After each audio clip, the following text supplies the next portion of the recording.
پر بھی نظر ڈالو،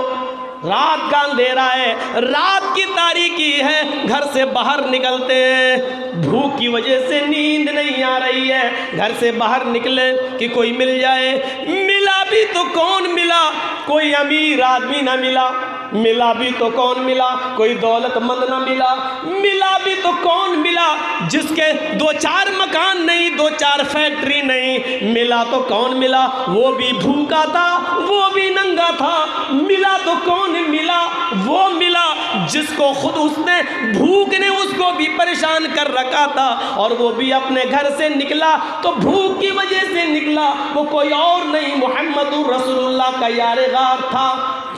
ابو بکر رات کے اندھیرے میں تم یہاں؟ ہاں اللہ کے رسول، رات میں نکلا۔ تم کیوں نکلے؟ کہا اللہ کے رسول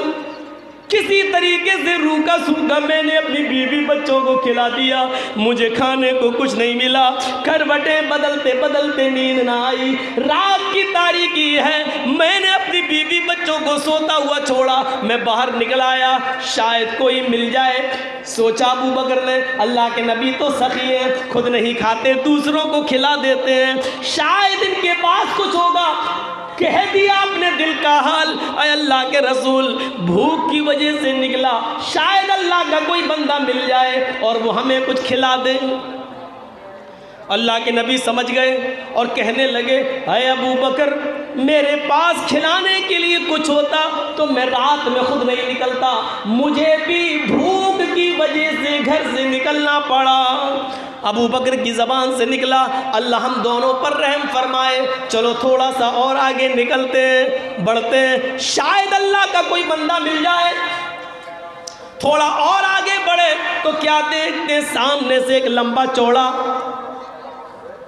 6 فٹ کا لمبا چوڑا آدمی چلا رہا ہے، دیکھو کون ہے، رات کے اندھیرے میں پہچانا نہیں جا رہا ہے، اور قریب چلو دیکھیں یہ اسلامی بھائی ہے کہ یا غیر مسلم، اور قریب گئے، جب بالکل قریب ہوئے تو پتہ چلا کہ حضرت عمر ہے، شاید ان کے گھر کچھ مل جائے۔ کہا عمر تم کیوں نکلے ہو؟ کہا اللہ کے رسول آپ سے کیا چھپاؤں، میرے گھر میں اب کھانے کا ایک دانہ نہیں ہے، بھوک کی وجہ سے گھر سے نکلنے پر مجبور ہو گیا ہوں، یہ سوچ کر اللہ کا کوئی بندہ باہر مل جائے شاید وہ مجھے کچھ کھلا دے۔ اللہ کے نبی صلی اللہ علیہ وسلم نے کہا عمر ہم دونوں بھی بھوک کی وجہ سے ہی باہر نکلے ہیں، چلو ایک صحابی کا نام مجھے یاد ہے، بڑی عزت کرتے ہیں وہ ہماری اور ہمارے ساتھیوں کی، ان کے گھر چلتے ہیں۔ بخاری شریف کی حدیث کے الفاظ ہیں اللہ کے نبی ابو بکر عمر یہ تینوں ایک صحابی کے گھر چلے جن کے بیٹے کا نام حیثم تھا، ابو الحیثم، حیثم کے باپ کے گھر پہنچتے ہیں، ابو الحیثم کے گھر پہنچتے ہیں، اور دروازے کو دستک دی، رات میں یہ انٹرنیشنل لوگ ہیں، اٹھیں گے جائیں گے پھر آئیں گے بیٹھیں گے ڈسٹرب کریں گے یار۔ ابو الحیثم کے گھر گئے، دستک دی، رات میں دستک، آج کل کا زمانہ نہیں تھا اٹھاؤ فون لگا ہلو ہاں ہم آ رہے ہیں تو آدمی پہلے سے چائے وائے بنا کے رکھ لے، زمانہ نہیں ہے آج کل تو بہت آسانی ہے،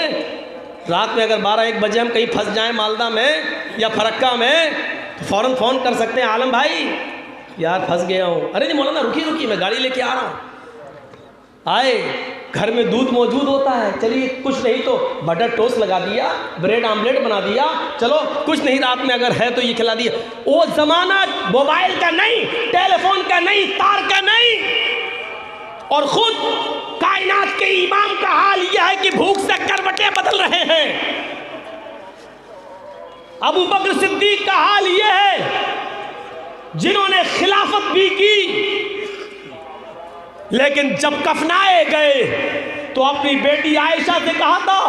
عائشہ مجھے میرے پہنے ہوئے کپڑوں میں کفنانا، حضرت عائشہ نے جب نیا کپڑا پیش کیا یہ آپ کے کفن کے لیے ہے، فرمایا عائشہ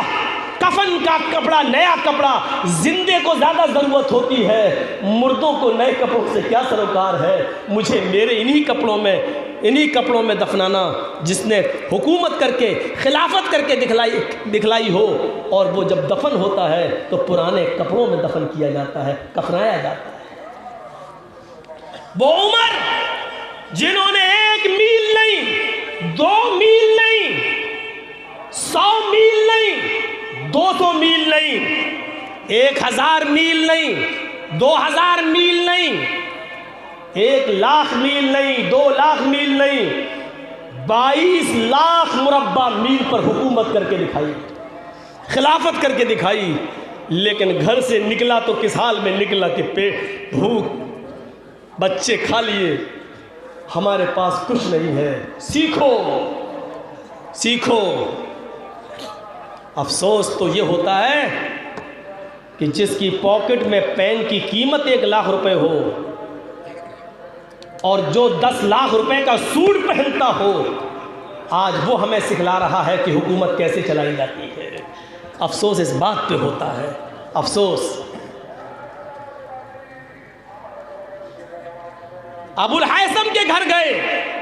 دستک دی دروازے کو۔ ابو الحیثم نے کہا اپنی بیوی سے، رات میں کون آ سکتا ہے؟ کہا آپ کا کوئی قریبی ہوگا، آپ کا کوئی دوست ہی ہوگا، اتنی رات میں دروازہ کون کھٹکھٹا سکتا ہے؟ مذاق کرنے کا زمانہ نہیں تھا وہ کہ رات میں اپنے دوستوں کو پریشان کر رہے ہیں، اٹھ کے 2 بجے بس بیل مار رہے ہیں اور اپنا موبائل بند کر دیا، بیچارے کی نیند کھل گئی، وہ کر رہا ہے موبائل بند۔ اس طریقے کی گھٹیا حرکتیں نہیں ہوتی تھیں اس زمانے میں۔ یہ گھٹیا حرکتیں چاہے مذاق ہی میں کی جائیں لیکن شیطانی حرکتیں ہیں یہ، اور ضرور تمہاری رگوں میں کسی ایسے باپ کا خون دوڑ رہا ہے جس نے تمہیں صحیح تربیت نہیں دی ہے، جنہوں نے تمہیں صحیح تعلیم نہیں دی ہے، جنہوں نے تمہیں سچی تعلیم دی ہوتی تو ایسی گھٹیا حرکتیں تم نہیں کرتے۔ رات میں کون آدمی کس حال میں ہے، سو رہا ہے، اس کو صبح فجر کی نماز میں اٹھنا ہے، تم مس بیل مار کر اس کی نیند میں ڈسٹرب کرتے ہو؟ شرم آنی چاہیے۔ تم اس کو معمولی سمجھتے ہو لیکن یہ بہت بڑی چیزیں ہیں، بہت بڑی۔ ابو الحیثم نے دروازہ کھولا، رات میں اتنے بجے کوئی مذاق بھی نہیں کر سکتا ہے، اور میرے قریبی رشتہ دار کے علاوہ کون آ سکتا ہے؟ شاید کوئی بیمار ہو، مجبور ہو، یا کوئی میرا رشتہ دار بیمار ہو گیا ہو، وہ آیا ہو۔ ابو الحیثم آگے بڑھتے، دروازہ کھولتے ہیں، سامنے وہ ہستی کھڑی ہے جس کو سید الانبیاء بنایا گیا ہے، جس کو شب معراج سارے نبیوں کا امام بنایا گیا ہو۔ امام کائنات کھڑے ہیں، امام الثقلین کھڑے ہیں، سید ولد آدم کھڑے ہیں، سید الثقلین کھڑے ہیں، مکہ مدینے کی گلیوں کے سردار کھڑے ہیں، محسن انسانیت کھڑے ہیں، رحمت للعالمین کھڑے ہیں، جناب محمد رسول اللہ حسن اور حسین کے نانا کھڑے ہیں، فاطمہ کے پیارے باپ کھڑے ہیں، عائشہ کے خدیجہ کے پیارے شوہر کھڑے ہیں، ان کے بغل میں حضرت ابو بکر ہیں، ان کے بائیں سائیڈ میں حضرت عمر فاروق ہیں،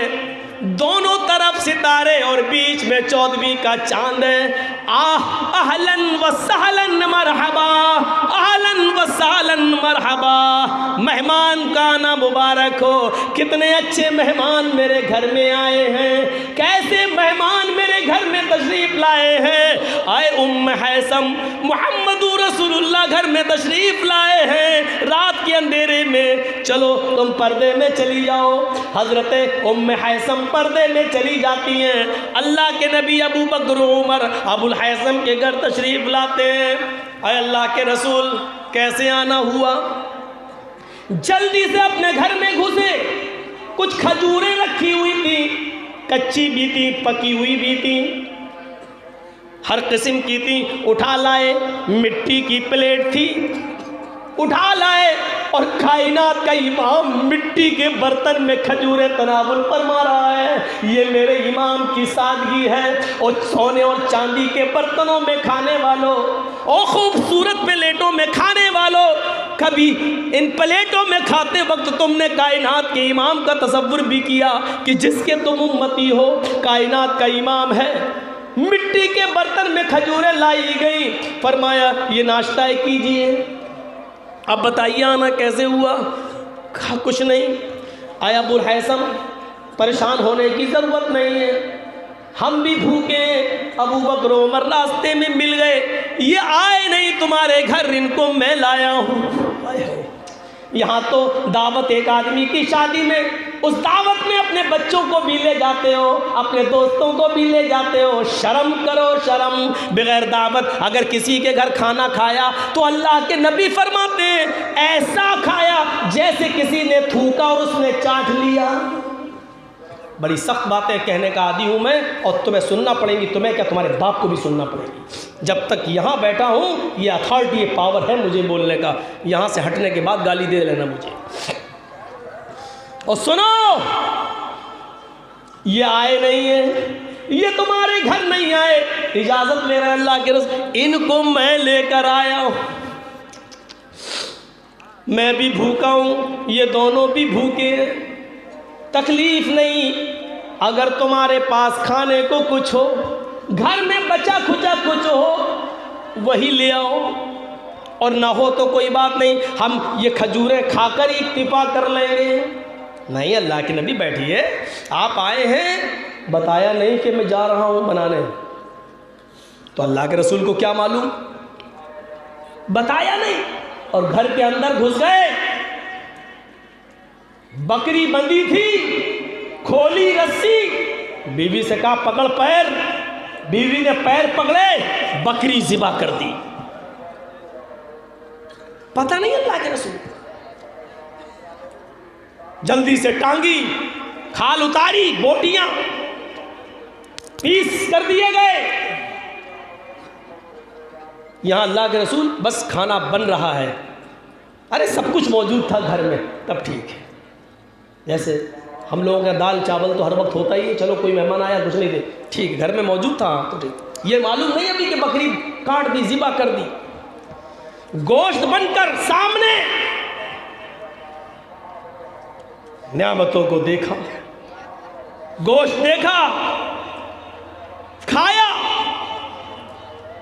بھوک کی شدت نے پریشان کر رکھا تھا۔ ابو بکر نے بھی کھایا، عمر فاروق نے بھی کھایا، اور پوچھا ابو الہیثم یہ تم نے کیا کیا؟ کہ اللہ کے رسول آپ ہمارے گھر میں آئے اور بھوکے ہو، اور آپ کے دوست ابو بکر و عمر ہمارے مہمان ہو، اور ہمارے گھر میں بکری موجود ہو، ایسے کیسے ہو سکتا ہے کہ ہم آپ کی مہمان نوازی نہ کریں؟ تو اللہ کے رسول نے کہا ابو الہیثم میں تمہیں منع نہیں کر رہا، تم نے جو کیا ٹھیک ہی کیا، مہمان نوازی کی تم نے اپنی استطاعت کے مطابق، لیکن آئے ابو بکر، آئے عمر، اور ابو الہیثم تم بھی سن لو، اب تم بھی کھاؤ گے اور بچے بھی کھائیں گے تمہارے۔ اس کے بعد جو بندش لگائی ان جملوں پر غور کرو، کیا کہا؟ والذی نفس محمد بیدہ، بخاری شریف کی حدیث کے الفاظ، آئے ابو بکر، آئے عمر، قسم اس ذات کی جس کے قبضے میں محمد کی جان ہے، قسم اس ذات کی جس کے قبضے میں محمد کی جان ہے، لَتُسْأَلُنَّ هَذَا النَّعِيمِ يَوْمَ الْقِيَامَةِ، جو گوشت کی بوٹیاں تم نے کھائی ہیں، اے ابو بکر، اے عمر، میں بھی شامل ہوں اس میں، یعنی اللہ کے رسول، جو گوشت کی بوٹیاں تم نے کھائی ہیں، اللہ نے اس رات کے اندھیرے میں ہمیں جو نعمتیں دی ہیں، لَتُسْأَلُنَّ هَذَا النَّعِيمِ يَوْمَ الْقِيَامَةِ، قسم اس ذات کی جس کے قبضے میں میری جان ہے محمد کی، اللہ تبارک و تعالیٰ کے ہمیں، آپ کو اور تمہیں، اے ابو بکر عمر، اے ابو الہیثم، ہم تم سب کو ان نعمتوں کے بارے میں حساب دینا پڑے گا، ان نعمتوں کے بارے میں سوال جواب ہوگا۔ یعنی تم نے کھایا ہے ہماری نعمتوں کو جو ہم نے زمین پہ اتاری ہے، کھانے کے بعد اللہ کا شکر ادا کیا یا نہیں؟ اللہ نے یہ نعمتیں دی، لَتُسْأَلُنَّ هَذَا النَّعِيمِ، ان نعمتوں کے بارے میں پوچھا جائے گا یوم القیامہ، قیامت کے دن۔ مطلب یہ تھا آیا ابو الحیثم تم نے کھا لیا، بچوں کو بھی کھلاؤ، اور جب بچ جائے تو فقیر و مسکینوں کو بھی کھلاؤ، تاکہ قیامت کے دن جب اللہ ان نعمتوں کے بارے میں حساب و کتاب لے تو ہم فضول خرچی کے دائرے میں نہ آئیں۔ ایسا نہ ہو کہ پورا کا پورا گوشت ہم نے گھر میں کھا لیا ہو، ہم نے مہمانوں کو کھلا دیا اور بچا ہو تو وہ سڑتا رہے، اس کو غریبوں اور مسکینوں میں بھی پہنچا دو۔ میرے پیارے ساتھیوں، اندازہ لگائیے ان نعمتوں کو کھا رہے ہیں تو یہاں